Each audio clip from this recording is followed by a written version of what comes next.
Throughout the Elder Scrolls, powerful factions rise and fall, controlling kingdoms, commanding armies, and shaping the fate of entire provinces.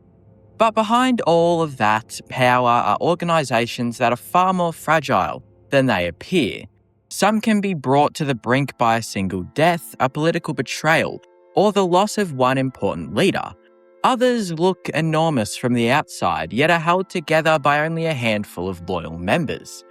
What makes these factions so fascinating is just how easily everything can fall apart. A guild can lose its purpose, an army can collapse without its commander, an ancient organisation can survive for centuries, only to be reduced to a shadow of what it once was. These are the most fragile factions in all of the Elder Scrolls. Few factions in the Elder Scrolls appear more powerful than the Tribunal Temple of Morrowind. For thousands of years, the temple stood at the centre of Dunmar society, shaping religion, politics, morality, and even the way ordinary people understood their own history. Its three living gods, Vivec, Almalexia, and Sothosil, were worshipped throughout Morrowind as divine beings who personally protected their people. Temples, shrines, priests, ordinators, and pilgrims all reinforced the impression that the tribunal was an institution that could never truly fall. Yet beneath that enormous appearance of strength was an incredibly fragile foundation. The temple was not simply dependent upon faith. Its entire religious system ultimately depended upon three individuals whose divine power came from a single supernatural source. Once that source was threatened, the authority of the temple began to collapse with astonishing speed. By the time the Nerevarine arrives on Vardenfell, the Tribunal Temple is already showing signs of weakness. Even though most of Morrowind's population has no idea just how close its gods are to losing everything.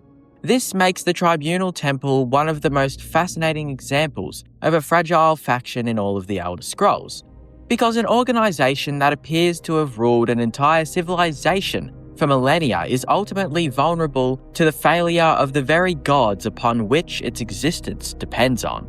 The temple's strength originally came from the heart of Lorkhan, long before the events of Morrowind. The Tribunal, Vivec, Almalexia, and Stothosil gained access to the heart beneath Red Mountain. Using the divine power contained within it, they transformed themselves into living gods. For the Dunmar, this was proof that the Tribunal possessed legitimate divine authority. They weren't distant beings existing beyond mortal understanding. They walked among their followers. They performed miracles. They protected Morrowind. Their presence made the temple feel almost impossible to challenge. Yet there was an enormous weakness beneath all of this.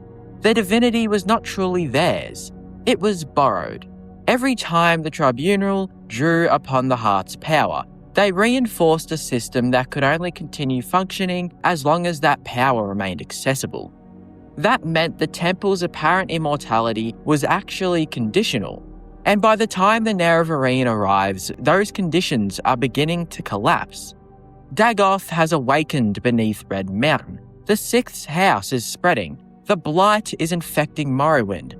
Most importantly, Dagoth has gained control over the heart. The Tribunal can no longer access it safely.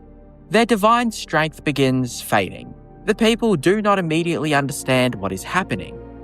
To ordinary Dunmar, Vivec remains a god. Almalexia remains a goddess. Sothosil remains divine. But behind the scenes, the foundation supporting the entire religious system is beginning to disappear. This creates a fascinating contradiction. The temple remains enormous. Its priests still operate. Ordinators still patrol sacred sites. Pilgrims still travel enormous distances to visit shrines. Yet the institution is becoming increasingly dependent upon appearances. The longer the Tribunal's power declines, the more vulnerable the temple becomes. Vivec perhaps represents this fragility better than anyone. He is still extraordinarily powerful when the Nerevarine meets him. His city is magnificent, his followers are devoted, his authority is immense.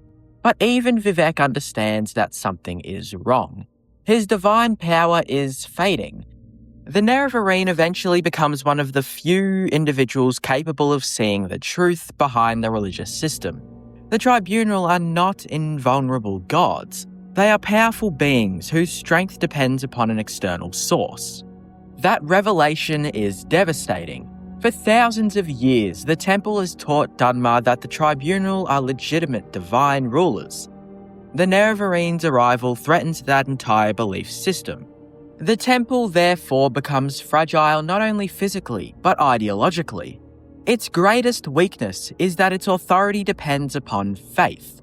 Once people begin questioning the gods, the institution's foundation begins cracking. The Ashlanders are especially important here. They never truly accept the Tribunal's religious authority. They deserve the older traditions surrounding Endoril and Azura. From their perspective, the Tribunal are false gods who betrayed their former leader. For centuries, the Temple successfully marginalised those beliefs, but the Nerevarine prophecy gives them renewed importance. Suddenly, the beliefs the Temple tried to suppress become central to the fate of Morrowind. The Temple's monopoly over religious truth begins disappearing. This is particularly dangerous because Morrowind is not culturally unified. The Great Houses have their own traditions, the Ashlanders follow their own customs, the Imperial presence introduces foreign beliefs. The Temple therefore depends upon political power as much as spiritual authority. Remove the divine legitimacy and the entire structure becomes much more vulnerable. The Ordinators provide another example. These heavily armed Temple warriors appear intimidating. Their golden armour and masks make them instantly recognisable. To outsiders, they look like an unstoppable religious military force. Yet their strength is tied to the authority of the Temple. Without the Tribunal's divine legitimacy, what exactly are the Ordinators defending? This question becomes increasingly difficult to answer as the Nerevarine exposes the truth. The Temple cannot simply fight its enemies with military force. Its greatest conflict is ideological. People are beginning to question whether their gods are truly gods at all, and no sword can permanently defeat that kind of doubt. The Temple's internal problems become even more obvious through Almalexia. As the Tribunal loses its divine power, Almalexia becomes increasingly unstable. Her paranoia grows, her fear of losing influence becomes overwhelming. Eventually, she attempts to manipulate events in Mournhold to preserve her authority and eliminate perceived threats. Her transformation is tragic because she represents the consequence of an institution built around absolute power. For centuries, nobody could seriously challenge her. Now suddenly, she is vulnerable. The idea of losing everything becomes unbearable. Her response is not to accept change, it is to become increasingly dangerous. This eventually leads to her confrontation with the Nerevarine. The death of Almalexia is catastrophic for the Tribunal Temple. One of its 3 divine pillars has fallen. Sothosil is already dead, only Vivek remains. So ultimately, there's only one divine pillar. The institution that once revolved around 3 living gods is now one, and the symbolism is absolutely enormous. The Tribunal Temple's supposed eternal strength has collapsed within the span of a single generation. The final blow comes when the Nerevarine destroys the heart of Lorcan. Dagoth is defeated, but the Tribunal's connection to the heart is severed permanently. Their divine power is gone. The old religious order can no longer continue in its original form. Vivek's fate becomes uncertain. His disappearance creates another vacuum. The Temple is suddenly forced to confront an impossible reality. Its gods are gone, its miracles are gone, its traditional source of authority is gone. Yet the institution itself does not disappear overnight. This is what makes its collapse so interesting. Factions rarely vanish instantly. Instead, they transform. Ultimately, the Tribunal Temple is one of the most fragile factions in all of the Elder Scrolls, precisely because it disguises fragility as absolute power. For thousands of years, the Temple convinced Morrowind that its 3 living gods were eternal, untouchable, and unquestionably legitimate. Yet the truth was far more complicated. Their divinity depended upon the heart of Lorcan. Their political authority depended upon the loyalty of the Dunmer, and their religious system depended upon people continuing to believe in them. Once Dagoth disrupted their connection to the heart and the Nerevarine exposed the truth behind their power, the foundation of the entire institution began to crumble. Sotha Sil was dead, Almalexia fell to madness and eventually was killed, and Vivek ultimately disappeared from the world.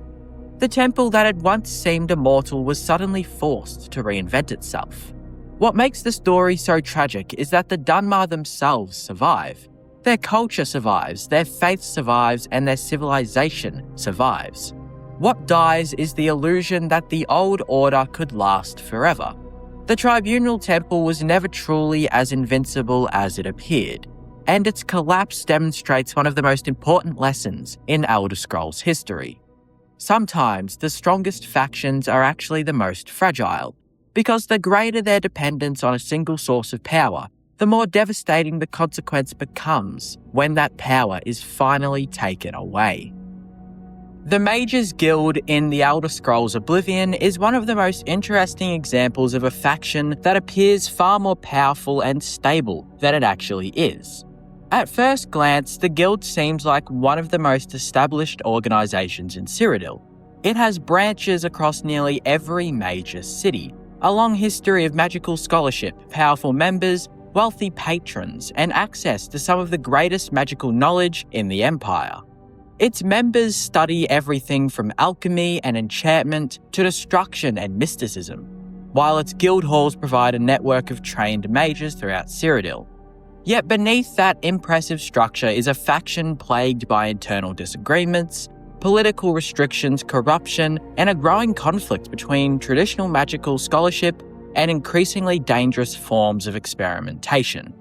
The Mages Guild is not fragile because it lacks members or resources. It is fragile because the organisation is being pulled apart from within, and much of its authority depends upon the ability of its leadership to maintain unity. By the time the hero of Kvatch becomes involved, the guild is already experiencing tensions that threaten to undermine the very purpose for which it exists. What makes this particularly interesting is that the guild's greatest enemy is not an invading army or a Daedric prince. It is often itself. The guild's structure initially makes it look incredibly secure. There are guild halls in Anvil, Bravil, Bruma, Chorrol, and Skingrad. Each branch has its own members and responsibilities. The guild also maintains relationships with the Imperial government. On paper, this should make it one of the most resilient factions in Cyrodiil. If one guild hall experiences a crisis, the others should theoretically be able to continue operating. But the organisation is divided by competing personalities. The most obvious example is the conflict between Hannibal Traven, the Archmage, and Manny Marco, the King of Worms. Traven represents an attempt to make the Mages Guild more cautious and responsible. He strongly opposes necromancy. He believes dangerous magical practices must be controlled. His leadership is based on discipline and regulation. That approach is understandable, but it also creates resentment. Many members believe the guild is becoming too restrictive. Magic has always been dangerous, but the Mages Guild was founded to study and preserve magical knowledge. If certain branches of magic become forbidden, what happens to the guild's original purpose? This question creates a major philosophical conflict. Necromancy becomes the central issue. The guild officially bans it, yet some members secretly continue practicing it. This is where the guild's fragility becomes obvious. An organisation cannot effectively enforce a rule if its own members refuse to respect it.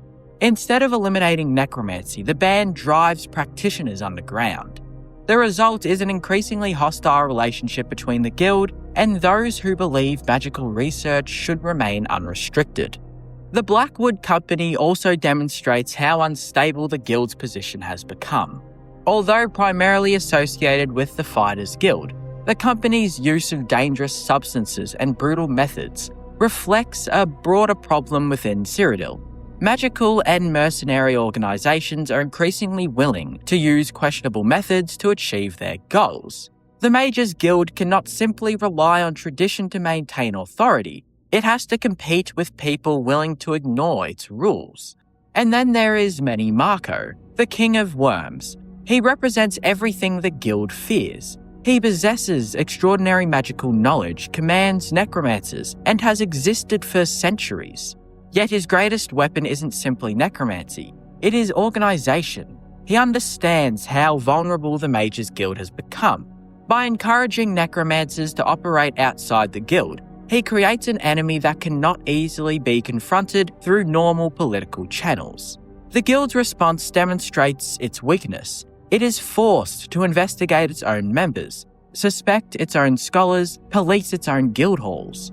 Instead of focusing entirely on magical research, enormous amounts of energy is spent trying to determine who can be trusted.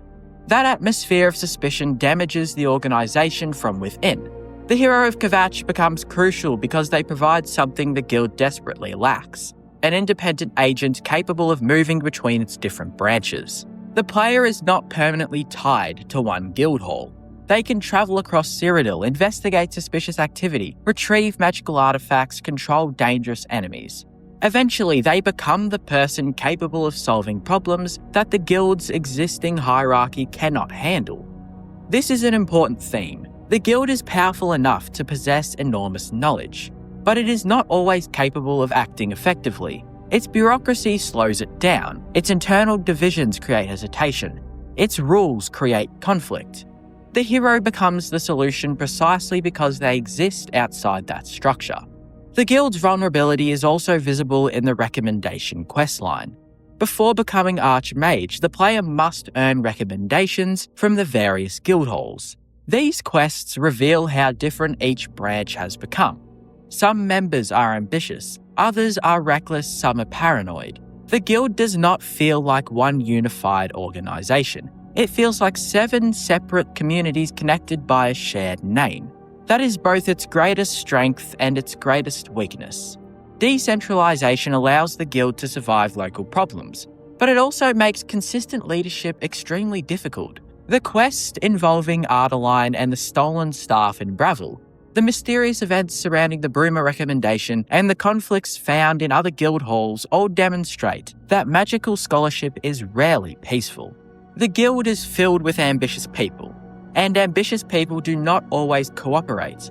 Once the hero finally becomes Archmage, the position itself reveals another weakness. The player inherits enormous authority almost immediately, yet the institution beneath them remains fundamentally unchanged. The hero can make decisions, but they can't magically erase centuries of disagreements. The guild's problems are structural. One leader cannot solve everything. The necromancer threat continues, political opposition remains. The wider empire is collapsing under the pressure of the Oblivion crisis. And the guild is expected to function normally despite the world falling apart around it. This is perhaps the most important reason the Mages Guild feels fragile. Its members are scholars first. They are not soldiers, they are not an army. They are not prepared to fight a continent-wide invasion. When Oblivion gates begin opening across Cyrodiil, magical knowledge suddenly becomes less important than survival. The guild can provide magical assistance, but it cannot independently defend the Empire. Its continued existence depends upon the wider stability of Cyrodiil. If the Empire collapses, the guild's political protection could disappear with it. That possibility hangs over the entire faction. Even the guild's relationship with the Imperial Battle Mages reinforces this dependence. The Empire values magic, but it also fears uncontrolled magical power. The guild must therefore constantly balance academic freedom with political responsibility. Ultimately, the Mages Guild in Oblivion is fragile because it is caught between what it was created to be and what the world increasingly demands it to become. It wants to be a centre of magical education, research and scholarship, yet it is forced to become a political institution capable of regulating dangerous magic and fighting existential threats. Hannibal Traven attempts to bring order to an organisation threatened by necromancy and eternal division, while Many Marco exploits those weaknesses to build his own power. The hero of Kvatch becomes essential because the guild's existing structure repeatedly struggles to respond effectively to the crises surrounding it. Despite its many guild halls, talented members, and centuries of history, the organisation is held together by cooperation that can easily disappear when its members stop trusting one another. That is what makes the Mages Guild such a fascinating, fragile faction. It doesn't look weak, it looks enormous. But underneath the impressive libraries, enchanted halls, and powerful wizards is an organisation constantly balancing on the edge of internal collapse. Its greatest vulnerability isn't a lack of magical power. It is the fact that so many powerful people within it disagree about what that power should actually be used for. The Aldmeri Dominion is one of the most fascinating examples of a faction in the Elder Scrolls because it looks incredibly powerful from the outside, yet the deeper you look into its history, the more fragile its foundations become. Across the wider Elder Scrolls timeline, the Dominion represents the political ambitions of the Altmer and, depending on the era, their allies among the Bosmer and the Khajiit. It is a faction built around the idea that Tamriel can be reshaped through elven leadership. But that unity is never as simple as its banners suggest. The Dominion of the Elder Scrolls Online is particularly interesting because it exists centuries before the Dominion encountered in Skyrim, and although both organisations share a name, their circumstances and political goals are very different. In the Elder Scrolls Online, the Aldmeri Dominion emerges during the Second Era as one of the three great alliances fighting for control of the Imperial City. Led by Queen Iron, the Dominion brings together the High Elves of Somerset, the Wood Elves of Valenwood, and the Khajiit of Elswire. On paper, this sounds like an enormous coalition of three major peoples. In reality, bringing these cultures together is extraordinarily difficult. They have different histories, religions, political systems, and ideas about what Tamriel should become. The Dominion, therefore, has an interesting contradiction at its heart. It is strongest when its members cooperate, but those same differences make that cooperation surprisingly fragile. The political philosophy of the Queen is central to understanding the Dominion. Aeren is young for an Altmer ruler. She is also remarkably ambitious. Rather than allowing Somerset to remain isolated, she believes the High Elves must become more involved in the affairs of Tamriel. Her vision is not simply conquest for its own sake. She believes the Dominion can bring stability to a continent devastated by the collapse of imperial authority. But not everyone agrees. Many Altmer nobles are deeply conservative. They value tradition, isolation, ancestral customs. The idea of a young queen encouraging cooperation with outsiders is controversial. The Bosmer are especially different from the Altmer. Their relationship with nature shapes almost every aspect of their culture. They follow the Green Pact. Their society is dramatically different from the sophisticated magical traditions of Somerset. And then there are the Khajiit. Their history, religion, and relationship with the moons make them culturally distinct from both elven races. Yet all three are expected to fight together. That is where the Dominion's fragility becomes apparent. The alliance works because its members share certain political interests. But shared interests do not automatically create shared identity. The Dominion therefore relies heavily upon diplomacy. Queen Aeren becomes more than simply the ruler of the Altmer. She becomes the symbol holding the alliance together. That creates another weakness. If the political leadership changes, the alliance could potentially fracture. The situation becomes even more complicated when considering the Dominion's enemies. The Daggerfall Covenant represents a completely different political philosophy. The Ebonheart Pact is an unlikely alliance of Nords, Dunmer, and Argonians. All three factions want control of the Ruby Throne, but the Dominion's justification is unique. It argues that Tamriel has suffered because of human misrule. The Dominion presents itself as an alternative. Yet that argument contains an obvious contradiction. It claims to offer stability while participating in a massive continental war. It claims to protect Tamriel while invading territories controlled by rival powers. This tension follows the Dominion throughout Elder Scrolls history. The later Third Aldmeri Dominion, encountered in Skyrim, becomes considerably more authoritarian. The Thalmor dominate the political structure. The Dominion fights the Empire during the Great War, and after the war, the White Gold Concordat is signed. The Empire agrees to outlaw the worship of Talos. This creates enormous resentment among the Nords. The Dominion therefore becomes associated with religious suppression and political manipulation. But even this later Dominion is not as unified as it appears. The Thalmor's ideology is extreme. Not every Altmar necessarily supports it. The Wood Elves and the Khajiit also have their own interests. The Dominion is a political alliance rather than a single unified culture. That distinction is crucial. The Altmar may dominate the organisation, but the other races are not simply extensions of Somerset. This becomes particularly important when examining the Khajiit. Their relationship with the Dominion is complicated by Elsewire's political instability. The Khajiit have experienced devastating events involving the Moons, the Main, and supernatural threats. The Dominion offers protection and political support, but that does not mean every Khajiit shares the same ideological commitment to the Altmar. Their alliance is based partially upon necessity. That makes the Dominion powerful, but also vulnerable. The Bosma demonstrates similar complexity. Valenwood has its own internal politics. The Green Pact creates cultural traditions that differ enormously from Altmeri expectations. The Dominion must therefore constantly negotiate between the interests of three societies.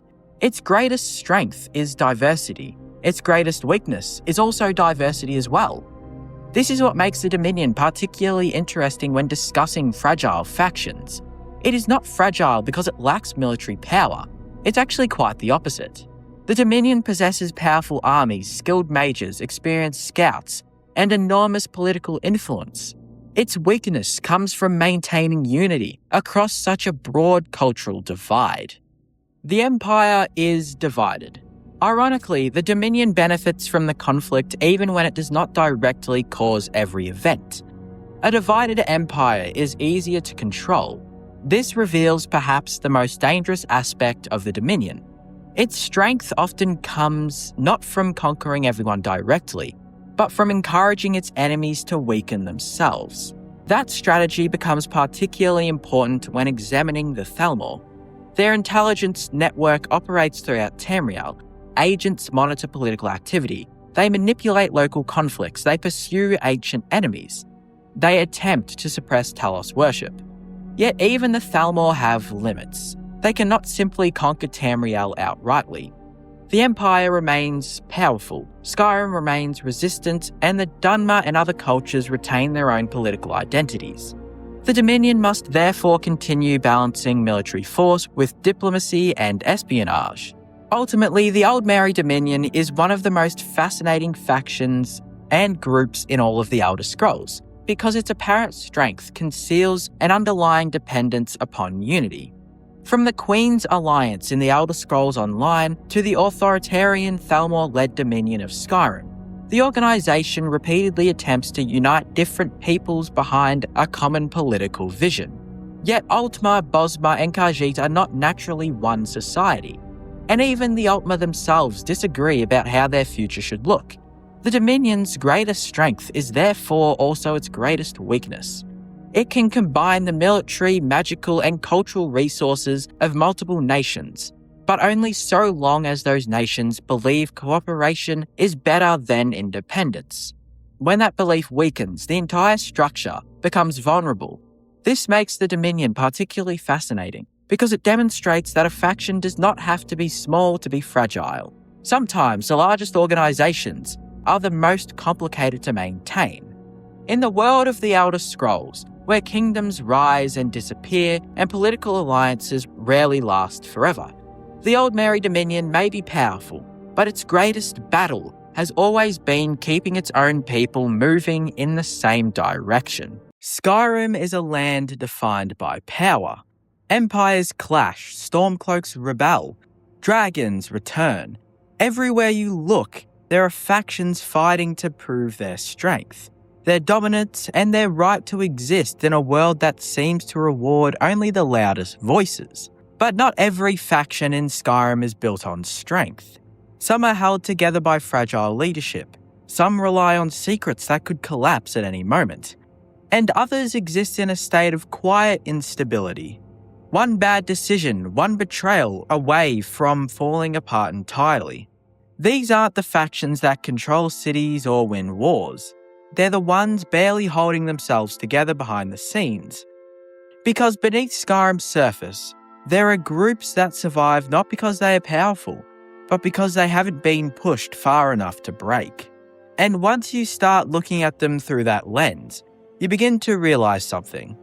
Some of the most important factions in the entire game are also the ones closest to collapse. By the time the player is formally introduced to the Dark Brotherhood in Skyrim, the faction is already in a state of quiet collapse, clinging to rituals and traditions that no longer seem to hold the same weight they once did. This isn't the Brotherhood at its peak, not the feared, highly organised guild of assassins whispered about across Tamriel, but a fractured remnant operating out of a hidden sanctuary with dwindling numbers, uncertain leadership, and a growing sense that something fundamental has been lost. And that's what makes them one of the most fragile factions in the game. Not because they lack skill or lethality, but because the structure that once gave them purpose is already beginning to fall apart. On the surface, the Dark Brotherhood still presents itself with confidence. They follow the 5 tenets. They speak of Sithis and the Night Mother with reverence. Contracts are carried out with precision, and there is still a sense of ritual in everything they do. But it doesn't take long for cracks to appear. The Brotherhood you join is small, far smaller than something with their reputation should be. Each member feels less like part of a vast, shadowy network, and more like a piece of something that's been reduced over time. And that reduction isn't just numerical, it's ideological. Astrid, the leader of the Skyrim Sanctuary, embodies that fragility more than anyone else. She has kept the Brotherhood alive, but in doing so, she has also distanced it from its core beliefs. The Night Mother, once central to the Brotherhood's identity, is absent when you first arrive. The Black Sacrament, the very ritual that defines their purpose, is no longer their primary source of contracts. Instead, Astrid relies on personal connections and pragmatic decisions, reshaping the Brotherhood into something more grounded, more controlled, and ultimately more vulnerable. This shift creates an underlying tension within the faction. On one hand, Astrid's approach is what has allowed them to survive in a hostile and changing world. On the other, it strips away the very thing that made the Dark Brotherhood unique. Without the Night Mother's guidance, without the direct connection to Sithis, they begin to feel less like a sacred order and more like a group of mercenaries with a shared aesthetic. And that identity crisis weakens them, because the Brotherhood's strength has never just come from its members. It comes from belief, from the idea that they are a part of something larger, something inevitable. But when that belief starts to fade, everything else becomes unstable. The arrival of the Night Mother marks a turning point, but not in a way you might expect. Instead of restoring the Brotherhood's strength, it exposes the divide that already exists within it. The player as the listener becomes a direct link to the old ways, a role that immediately shifts the balance of power. Astrid, who has led without that structure for so long, is suddenly faced with something she cannot control. And that loss of control is where the faction's fragility becomes undeniable. Her response isn't just resistance, it's desperation. Astrid's decisions throughout the questline reflect a leader trying to maintain authority in a system that no longer supports her. She questions the Night Mother, dismisses tradition, and ultimately makes choices that put the entire Brotherhood at risk. Not because she's incompetent, but because the foundation she built her leadership on is incompatible with the Brotherhood's true structure. She kept them alive, but in doing so, she created a version of the faction that cannot coexist with its own beliefs. And that contradiction ultimately leads directly to their downfall. The betrayal that follows isn't just a plot twist. It's the inevitable result of a faction that has been unstable right from the very beginning. The Sanctuary is attacked, members are lost. The Brotherhood, already diminished, is pushed even closer to extinction. And what's left afterward feels less like a victory and more like reconstruction. You don't inherit a thriving organisation. You inherit the responsibility of rebuilding something that has already proven how easy it can fall apart. That's what makes the Brotherhood so fragile. It's not just that they can be destroyed, it's how close they already are to that point when you find them. Even beyond the main quest line, that sense of instability lingers. The Brotherhood operates in secrecy, which naturally limits its ability to grow. Its reliance on specific rituals and roles, the listener, the Night Mother, the tenets, creates a rigid structure that doesn't adapt easily to change. When those elements are disrupted, there's no fallback, no alternate system to keep them running smoothly. It's all or nothing. And for most of Skyrim's timeline, it feels like they're operating on nothing, barely holding on to what they used to believe. In the end, the Dark Brotherhood in Skyrim feels less like a dominant force and more like a relic. Something that once held immense power, now reduced to a shadow of itself, trying to survive in a world that has moved on. Its traditions are fading, its structure is unstable, and its future is uncertain. And yet, that's exactly what makes it compelling. Because you're not just joining a faction at its peak, you're stepping into something that's already breaking, trying to hold together a group that was never stable as it claimed to be, and realizing piece by piece just how close it always was to falling apart. They present themselves as righteous, unshakable, and absolutely certain of their purpose. A group devoted to cleansing Skyrim of Daedra, undead, and anything they deem unnatural. The Vigilants of Stendarr walk the roads in plain view, preaching justice, warning of hidden dangers, and offering a sense of moral clarity in a province filled with uncertainty. On the surface, they seem like one of the more stable factions in Skyrim, focused, unified, driven by faith. But the longer you look at them, the more that image starts to fall apart, revealing a faction that is, in reality, incredibly fragile. Not because of what they believe, but because of how poorly equipped they are to survive in a world they're trying to control. Unlike many groups in Skyrim, the Vigilants don't operate from the shadows or behind fortified walls. They are exposed.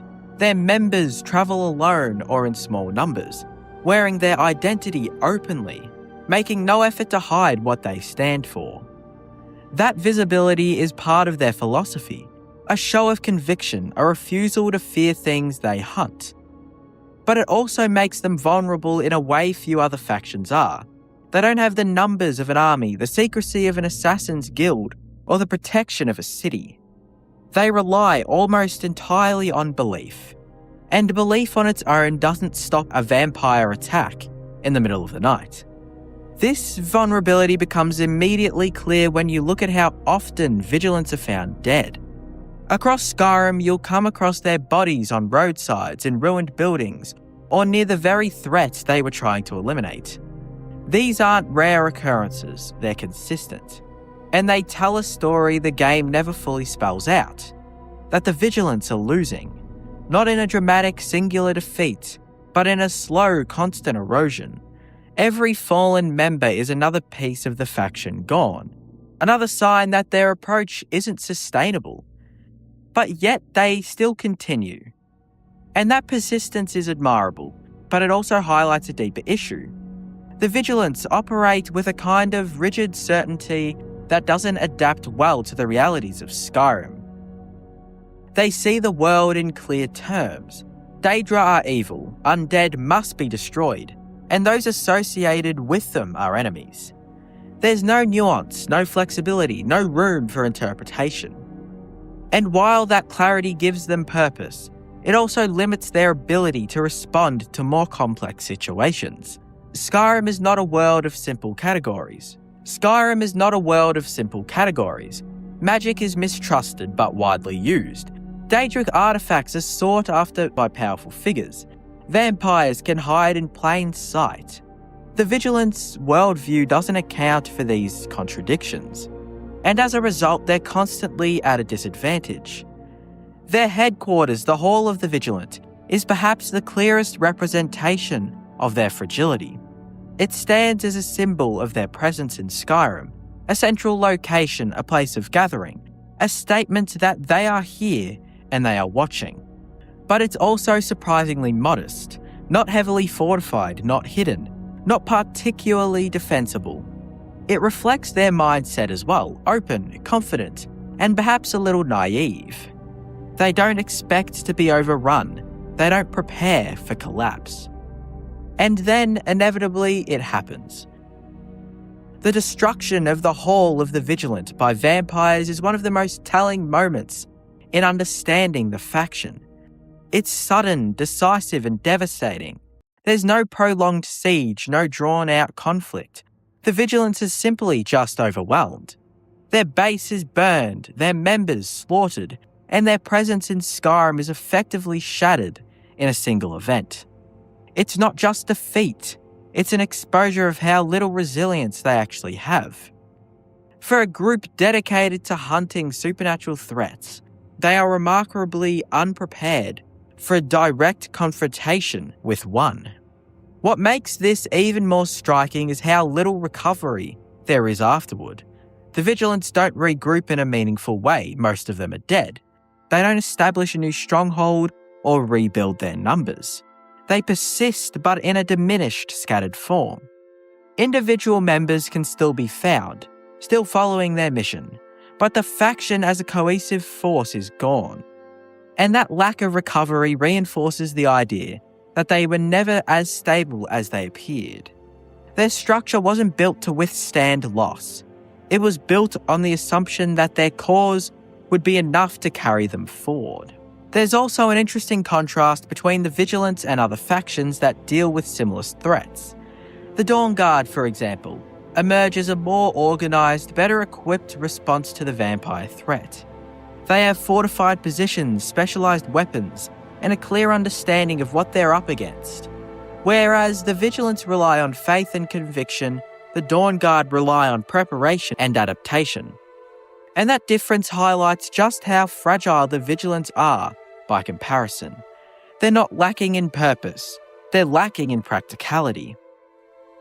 In another version of Skyrim, the Vigilants could have been a dominant force, a structured, influential faction that shapes how the province deals with supernatural threats. But instead, they exist as a cautionary example, a group that stands for something clear and powerful, yet lacks the foundation needed to sustain it. And so they fade, not all at once, but steadily, member by member, outpost by outpost, until what remains is less a faction and more a memory of one. A reminder that conviction alone isn't enough to survive in a world like Skyrim, and that even the most certain groups can be the ones closest to breaking. At first glance, the Bard's College presents itself as one of Skyrim's more refined institutions, a place of culture, of history and artistic tradition tucked away in solitude, far removed from the chaos of the war and political tensions that defined much of the province. It should feel important, a faction dedicated to preserving stories, music, and the collective memory of Skyrim sounds like something that would carry real weight in a world so shaped by legend and myth. But the longer you engage with the Bard's College, the more it begins to feel like one of the most fragile and ultimately insignificant factions in the entire game. Not because it's under threat, but because it barely feels like a faction at all. Unlike the Dark Brotherhood or the Thieves Guild, which are clearly structured and narratively driven, the Bard's College lacks any real sense of cohesion or purpose beyond its surface identity. There are no ranks to climb, no meaningful progression, and no strong internal dynamics that define how the group functions. You don't rise through its hierarchy in any impactful way. You don't gain influence with Skyrim as a result of your involvement. In fact, your role within the college feels almost entirely detached from the rest of the world. You're not shaping events, uncovering secrets, or even contributing to something that feels larger than a handful of isolated tasks. And that's where the fragility starts to show. Because the Bard's College isn't just vulnerable in the traditional sense, It's not on the brink of destruction, nor is it being actively threatened by external forces. Instead, it's vulnerable in a more subtle, structural way. It lacks presence. It lacks impact. It lacks a reason to exist beyond the idea that it should exist at all. In a game where nearly every faction ties into broader conflicts or systems, the Bard's College feels disconnected, almost like an afterthought. Even its central questline reflects this. The most significant task you undertake as part of the college involves retrieving lost instruments, artifacts tied to legendary figures. These are pieces of history connected to Skyrim's past, but in execution they function more like collectibles than narrative anchors. There's little emotional weight behind them, little sense that recovering these items changes anything in the world. They don't alter how people view the college. They don't unlock deeper layers of storytelling. They simply exist as objectives, completed and then forgotten. The burning of King Olaf Festival is meant to serve as the culmination of your involvement, a celebration that ties the college to Solitude's culture and history. It should feel like a moment where the faction asserts its relevance, where its role in preserving and shaping narratives become clear. But even this event feels small in scope. It's contained, predictable, and ultimately inconsequential. The world doesn't react in any meaningful way. The festival happens, and then eventually everything just returns to normal, as if nothing of significance occurred. There's also a notable absence of identity within the faction itself. The members of the college, while individually distinct in personality, don't form a strong collective presence. There's no sense of shared struggle, no internal conflict, no overarching goal that binds them together beyond maintaining the institution. Compare that to other factions where relationships, rivalries, and ambitions creates a dynamic environment, and the difference becomes clear. The Bard's College feels static. Its members exist, but they don't evolve. They don't react to your actions in meaningful ways. They're part of a setting, not a system. Even the concept of being a bard is underdeveloped. You don't perform in a way that impacts the world. You don't use music or storytelling as a mechanic. There's no system that allows you to influence characters, alter outcomes, or engage with the game through the lens of the art. Instead, your role as a bard is mostly implied rather than experienced. You're not told that this is what the college represents, but you're never really allowed to embody it in a meaningful way. And that disconnect further weakens the faction's presence. But what's particularly striking is how much potential the Bard College has. In a world like Skyrim where history is constantly being written and rewritten through conflict, a faction dedicated to preserving and interpreting that history could be incredibly powerful. They could shape narratives, influence public perception, and act as a counterbalance to the more force-driven factions. But none of that is realised. The college doesn't engage with the Civil War. It doesn't comment on major events. It doesn't position itself as a voice within the world. It simply exists alongside everything else, untouched and unaffected. In a game filled with factions that are constantly in motion, fighting, scheming, evolving, the Bard's College remains still. It doesn't grow, it doesn't adapt, it doesn't demand attention. And because of that, it feels fragile in a way that's easy to miss. Not because it's close to collapsing, but because it lacks the substance that would make it matter if it did. In the end, the Bard's College feels less like a living faction and more like a placeholder, a concept that was introduced but never fully realised. It has a location, a theme, and a basic structure, but it doesn't have the depth or integration needed to stand alongside Skyrim's more prominent groups. And so it lingers, not broken, but barely present, existing in the background untouched by the events that define the rest of the world.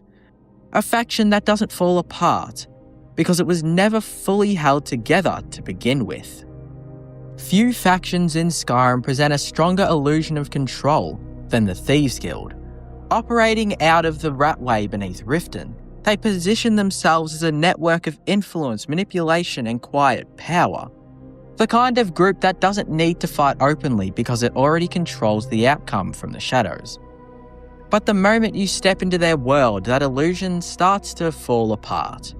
What you actually find is not a thriving criminal empire, but a faction in decline, held together by routine, habit, and the faint hope that things might return to how they once were.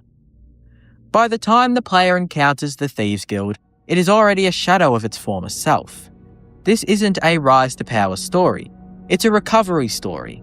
Members talk openly about how far the guild has fallen, how jobs have dried up, how influence has waned, and how their reputation has deteriorated across Skyrim. There's a constant sense that something has gone wrong, but no one fully understands why. That uncertainty is what makes the guild feel fragile from the start. It's not just struggling, it's confused, operating without a clear understanding of what caused its decline or how to fix it. Leadership plays a major role in that instability. Mercer Frey, the guildmaster, is meant to represent authority and control, but his presence feels distant and disconnected. He doesn't inspire confidence or unity. Instead, he creates a quiet tension, a sense that something isn't quite right beneath the surface. Brynjolf, on the other hand, carries much of the guild's day-to-day energy, recruiting new members and trying to maintain some level of cohesion. But even he seems aware that the guild is not what it used to be. His optimism feels forced at times, like someone trying to keep a failing system afloat.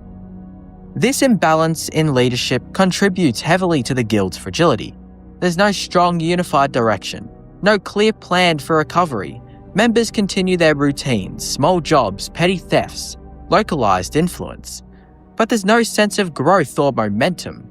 It feels like they're maintaining the idea of the Thieves Guild rather than actually rebuilding it. What's particularly interesting is how the guild's identity has shifted. Traditionally, the Thieves Guild is about more than just stealing. It's about influence, control, and subtlety. But in Skyrim, that broader identity has been reduced. The guild operates almost entirely within Riften, with limited reach beyond the city. Their influence is localized, their operations are now small scale. They are no longer shaping events across the province. They are reacting to them, trying to survive in a world where their relevance is currently fading. This loss of influence is tied directly to their connection with the Nightingales and Nocturnal. As the questline unfolds, it becomes clear that the guild's decline is not purely economic or structural, but supernatural. Mercer Frey's betrayal, stealing from Nocturnal, and breaking the pact that once protected the guild has disrupted the balance that sustained them. Luck, once a defining trait of the guild, has turned against them. Jobs fail, opportunities disappear, everything begins to unravel. And that revelation reframes the guild's fragility in a significant way, because it means their success was never entirely their own. Their power, their reputation, their ability to thrive, all of it was tied to something external, something they didn't fully control.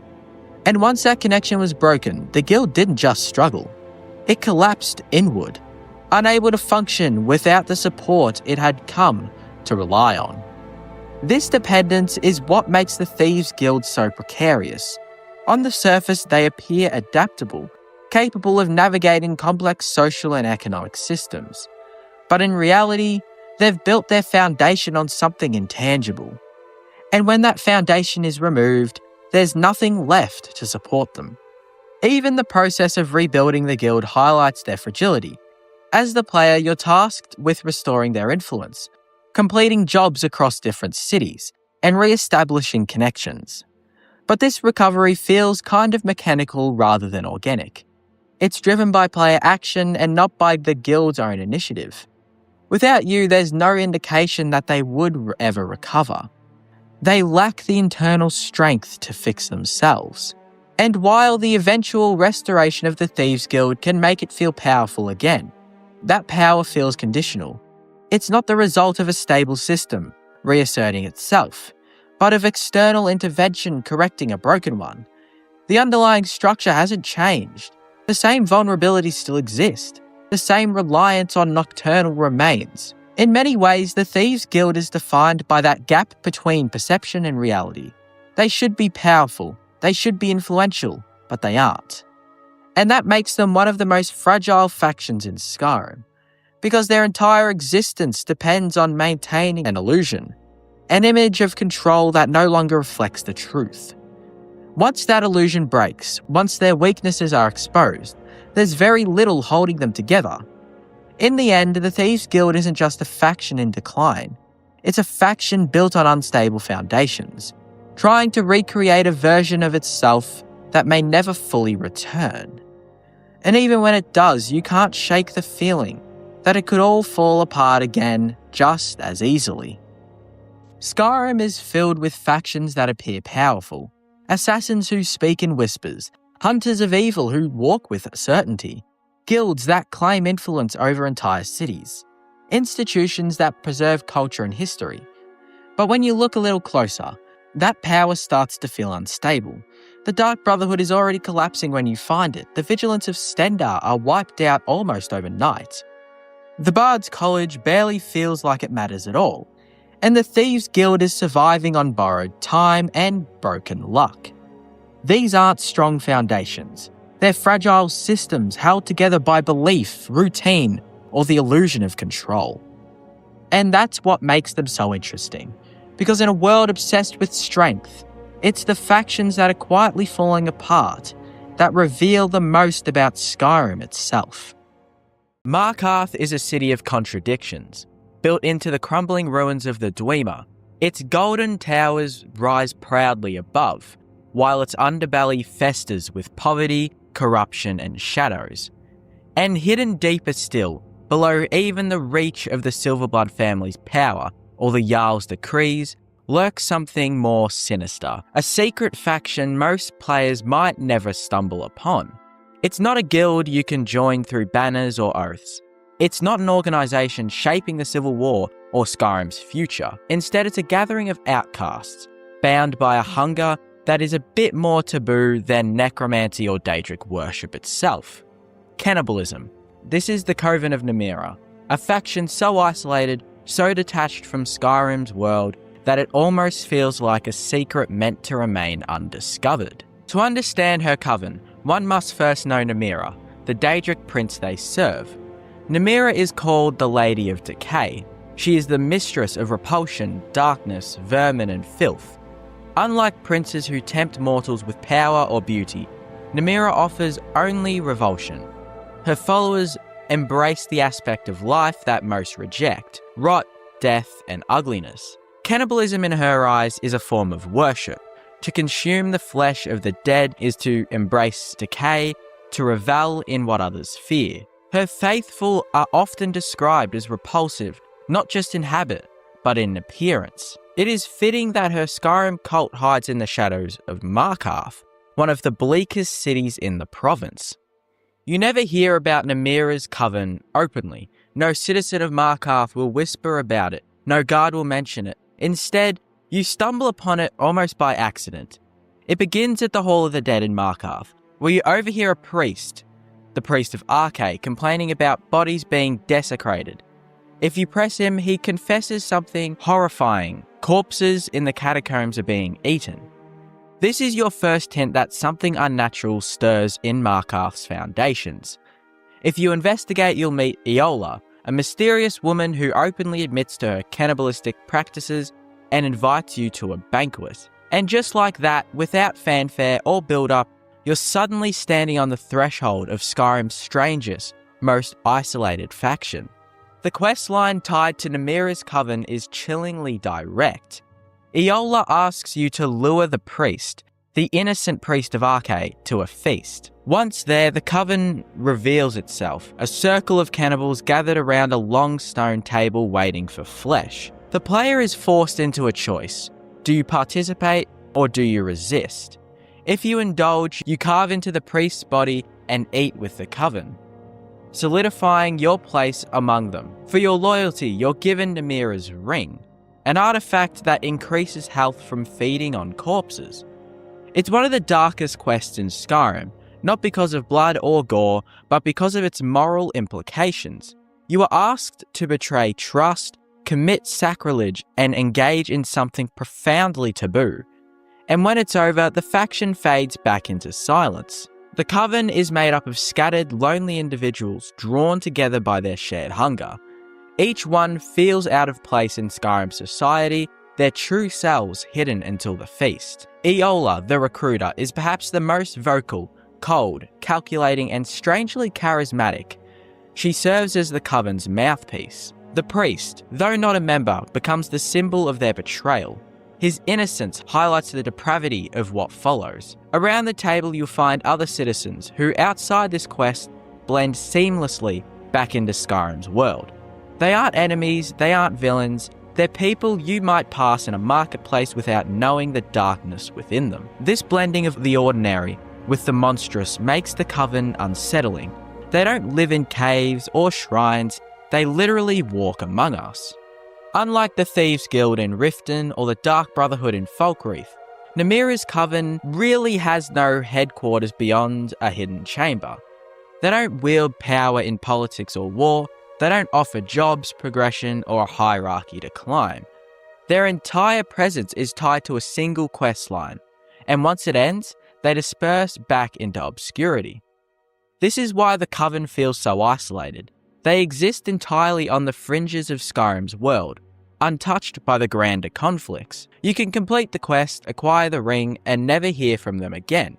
No guard will mention the murders, no bard will sing of the feast. It's almost as though Bethesda wanted them forgotten. What makes Namira's cult feel even lonelier than the others is the nature of their worship. In Skyrim, Daedric worship is not uncommon. You'll find shrines to Azura and cults of Mehrunes Dagon. These princes are dangerous, but their followers often hold real influence. Namira, however, represents something so viral that even other Daedric cultists would recoil.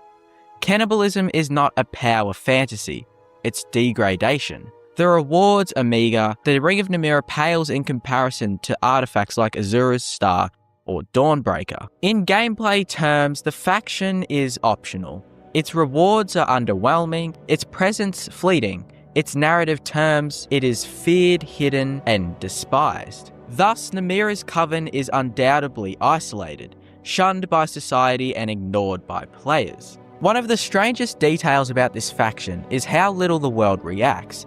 If you kill the priest, no one in Markarth mourns him, no new dialogue acknowledges his absence. The city carries on as if nothing happened, as if the priest disappearing is just an ordinary affair. Similarly, if you spare him and refuse to join, the Coven simply retreats back into the shadows, their hunger unquenched but unpunished. Again, the city never speaks of it.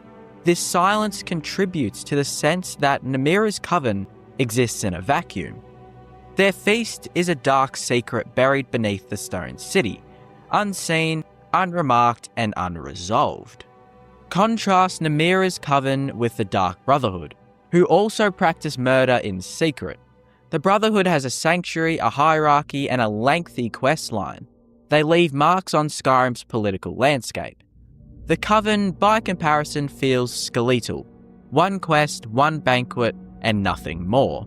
No further involvement and no future. It's even less developed than the Bard's College, often mocked for being underwhelming, but at least the Bards have a hall, multiple NPCs who speak more than just a few words, and a small sequence of quests.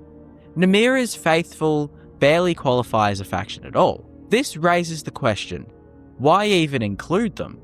The tragedy of Namira's Coven is their isolation. Unlike warriors or thieves who find family in their guilds, Namira's followers have no friends beyond the feast. They don't live together, they don't build a community, they came together only to eat and then they scatter. Their faction is less of an organisation and more of a temporary congregation of lonely outcasts. This loneliness reflects Namira herself. She is a prince of decay, of isolation, of filth. To follow her is to be cast out, to walk among others while hiding your true self. For players, this makes the faction memorable in concept, but hollow in execution. You are left with unease and not belonging. So why does the Coven of Namira exist in Skyrim at all? It doesn't shape the main story, it doesn't expand into a faction questline, it doesn't leave lasting consequences. But perhaps that's the point. Namira's followers aren't supposed to feel powerful or relevant. They're supposed to feel repulsive, forgotten, hidden away in the cracks of civilization. Their very irrelevance is their identity. Theirs is not a story of glory, but of secrecy. Not a tale of triumph, but of shame. And in that way, the most isolated faction in Skyrim perfectly embodies the god they serve.